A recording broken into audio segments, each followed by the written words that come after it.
Bismillah. Bismillahirrahmanirrahim. Assalamualaikum warahmatullahi wabarakatuh. Waalaikumsalam warahmatullahi wabarakatuh. Kok lemes banget sih? Semangat dulu dong. Assalamualaikum warahmatullahi wabarakatuh. Waalaikumsalam warahmatullahi wabarakatuh. Apa kabarnya teman-teman semuanya? Alhamdulillah luar biasa. Allahu Akbar. Dek, masih semangat ya? Oh iya, semoga semangatnya masih terjaga sampai akhir ya. Semangat terus ya. Oke.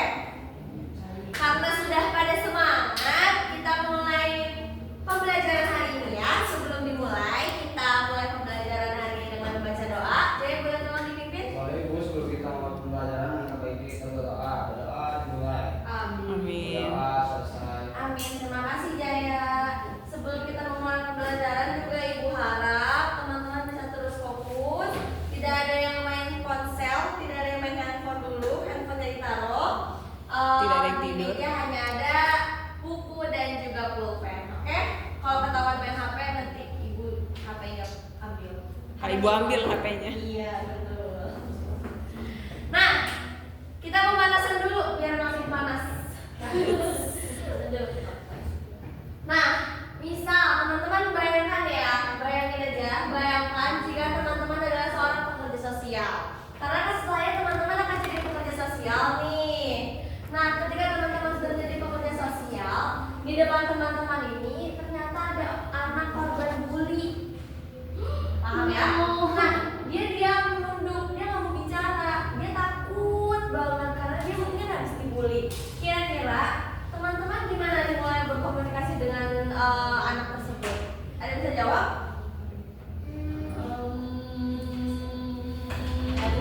Boleh, Rita.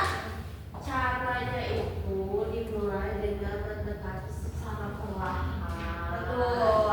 Bertanya juga dengan perlahan. Betul. Lalu, Menghargai setiap kata yang dilontarkan. oke, bagus, tepuk tangan dulu buat Rita. Terima kasih ya. Betul. Ketika mungkin teman-teman sedang ada di posisi seperti ini, nah pelan-pelan mendekatinya ya. Jangan langsung jangan langsung bertanya gitu. Itu membuat si korban atau si anak kan menjadi semakin takut. Kira-kira kalau misalnya kita udah pemanasan seperti ini, kira-kira materi hari ini apa ya? Ya. Materi hari ini adalah prinsip komunikasi dalam pekerjaan sosial. Masih ada yang ingat minggu lalu belajar apa? Tujuan komunikasi, Bu. Betul. Kemarin kita belajar tujuan, sekarang kita belajar prinsip. Kenapa sih Bu komunikasi itu penting banget untuk pekerja sosial? Nah, kita akan kupas tuntas bersama hari ini.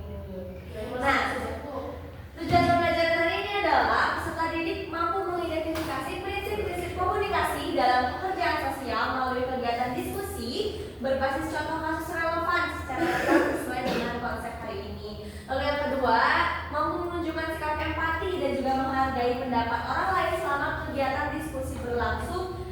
Dan yang ketiga, mampu menyampaikan contoh penerapan prinsip komunikasi dalam layanan sosial secara lisan melalui nantinya akan ada kegiatan tanya jawab dan nantinya sesuai dengan konteks layanan sosial. Nah, komunikasi ini lebih dari sekedar kata-kata. Di sini bisa lihat senternya, di tengahnya adalah komunikasi, tapi ternyata di sini masih banyak aspek-aspek yang lainnya. Maksud aspek-aspek yang lainnya itu seperti budaya, nilai, bahasa, waktu, ruang. Kenapa coba? Ya karena komunikasi yang efektif ini dimulai dari kesadaran bahwa setiap klien yang datang itu memiliki latar belakang yang berbeda atau kondisi yang berbeda.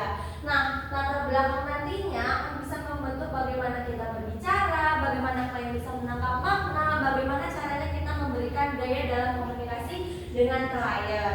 Di sini pekerja sosial tidak memaksakan dengan satu cara, karena pekerja sosial harus bisa menyesuaikan dengan dunia kliennya. Karena tadi itu komunikasi ini harus bisa menyesuaikan dengan budaya klien. Bagaimana dengan bahasa? Gak mungkin dong kalau misalnya klien kita misalnya orang pedalaman, orang yang gak bisa bahasa Inggris secara fasih karena mungkin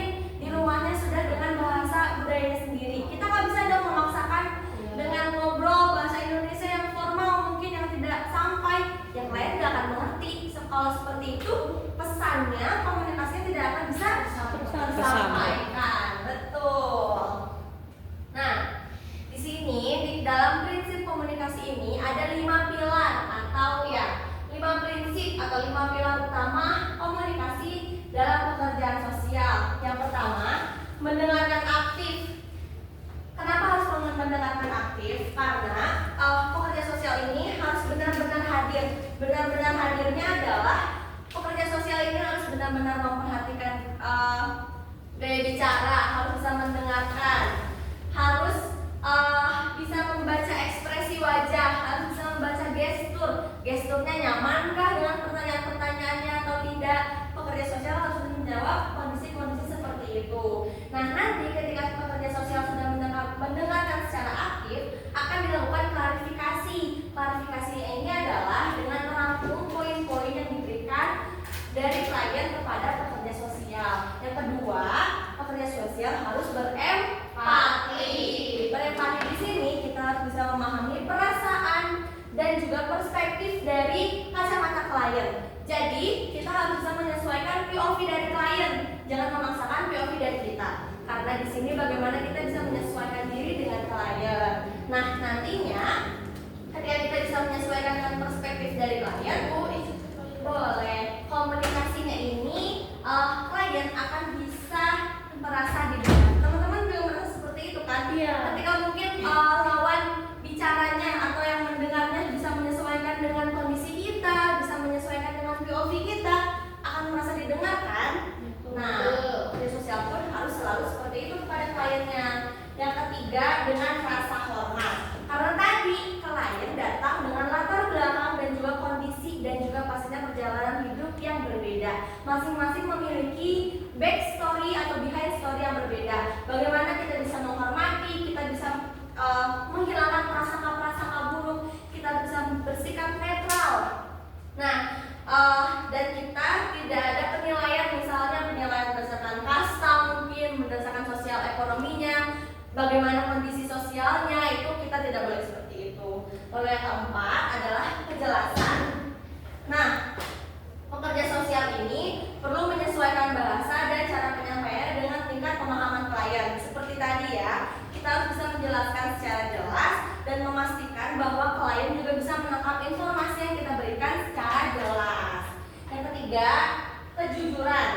Nah, kepercayaan klien dibangun atas dasar kejujuran kita.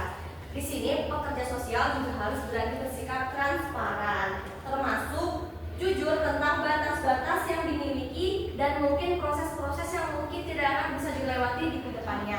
Jadi sudah bisa dikomunikasikan dari awal. Oke, sudah banyak materi yang disampaikan. Kira-kira sudah mengerti semuanya? Oke, di sini akan ada seperti apa ya? Kuis sedikit. Jawab langsung aja ya, teman-teman ya. Nih, baca. Case-nya, klien menangis saat menceritakan masalahnya. Kamu mengangguk pelan, menatap matanya dengan lembut dan berkata, saya bisa merasakan betapa beratnya situasi ini untukmu. Kira-kira prinsip mana yang diterapkan oleh pekerja sosial? Empati. Oke, kita lihat jawabannya. Yeay. Easy ya. Easy peasy lemon squeezy. Lanjut. Klien datang dengan penampilan lusuh dan bau tidak sedap. Kamu tetap menyambutnya, mempersilahkan duduk dan juga mendengarkan ceritanya tanpa menunjukkan rasa jijik atau rasa remehkan. Kira-kira apa? Rasa hormat. Rasa hormat kah? Iya. Yakinkah? Yakin banget. Oke, betul. Yang ketiga, terakhir. Nah, setelah klien selesai bercerita, kamu bertanya, kalau saya tidak salah tangkap, kamu merasa kesulitan karena tidak ada dukungan dari keluarga. Begitu ya. Kira-kira Pexus di sini ngapain? Mendengarkan dengan aktif. Penjelasan apa mendengarkan dengan aktif? Aduh. Kira-kira nih. Minta kejelasan. Meminta kejelasan. Klarifikasi lagi. Berarti apa? A. Yakin A? Kayak family 100. Yakin? Ya.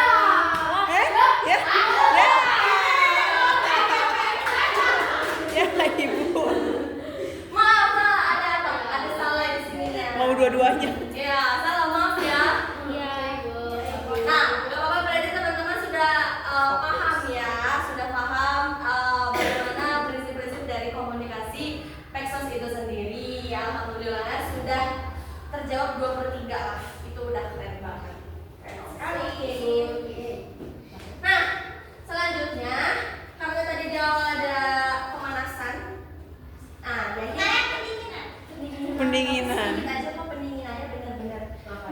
Jadi ibu bagikan ini prosesnya. Bagikan prosesnya.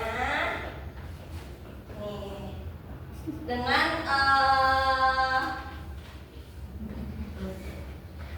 ini studi kasus. Jadi di sini ada dua pekerja sosial mendampingi klien yang sama. Di sini pekerja sosial A selalu berbicara dengan bahasa yang formal dan juga lugas agar informasi tersampaikan dengan jelas. Pekerja sosial B ini di sini menyesuaikan cara bicaranya dengan latar belakang dan juga kondisi dari emosional klien. Meskipun kadang mungkin penjelasannya kurang tersulit. Kira-kira pendekatan komunikasi siapa yang lebih efektif? Berikan penilaianmu. Boleh? Maju Naya, boleh. Satu lagi ada yang mau maju ke depan? Boleh, maju boleh. Pokoknya bestseller, Oe.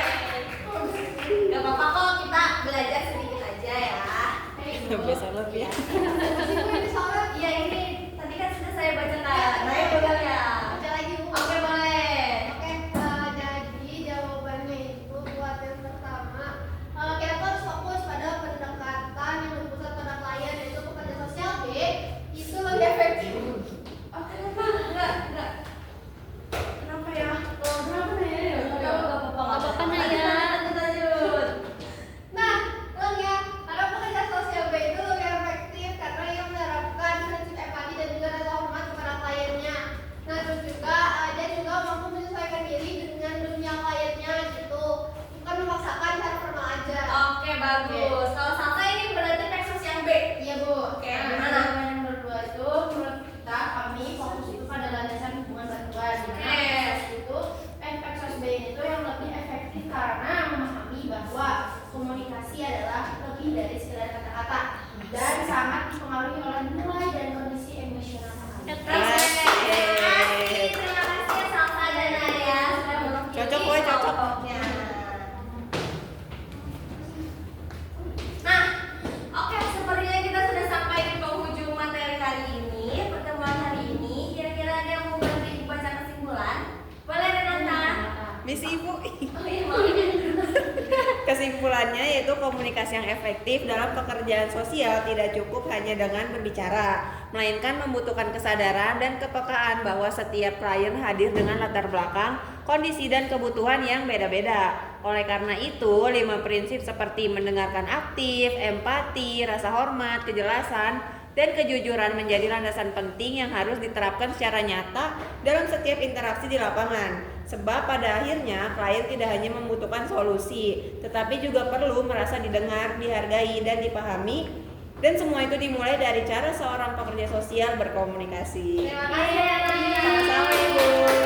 Jadi deep banget ya, sepertinya Ibu mau memaknai hari ini yang sungguh dalam. Jadi tapi teman-teman senang ada ketika teman-teman sudah pergi ke lapangan menjadi seorang pekerja sosial adalah bagaimana teman-teman bisa pintar-pintar untuk menyesuaikan diri karena di sini bukan hanya tentang pekerja sosialnya tapi juga ada kliennya, ada klien yang perlu didengar, klien yang perlu dilindungi, yang perlu dihormati, yang ingin juga dipahami tanpa didiskriminasi atau mungkin diremehkan oleh pekerja sosial itu sendiri. Oke?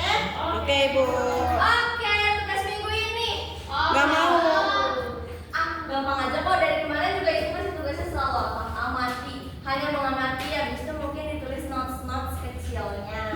Di sini bisa teman-teman bisa mengamati komunikasinya, interaksinya. Nanti teman-teman tuliskan tuh kira-kira prinsip apa yang diterapkan di dalam komunikasi tersebut. Lalu nanti teman-teman juga identifikasi kira-kira ada nggak yang perlu diperbaiki atau dievaluasi dari aspek komunikasi yang sudah diterapkan. Dikumpulkan minggu depan ya. Oke, Bu. Minggu depan kita insya Allah akan role play. Jadi teman-teman nanti baca dulu ya. Oke, terima kasih. Hari ini tadi kita mengawali pembelajaran dengan berdoa. Kita mengakhiri pembelajaran hari ini juga dengan membaca Al-Fatihah bersama-sama. Alhamdulillah.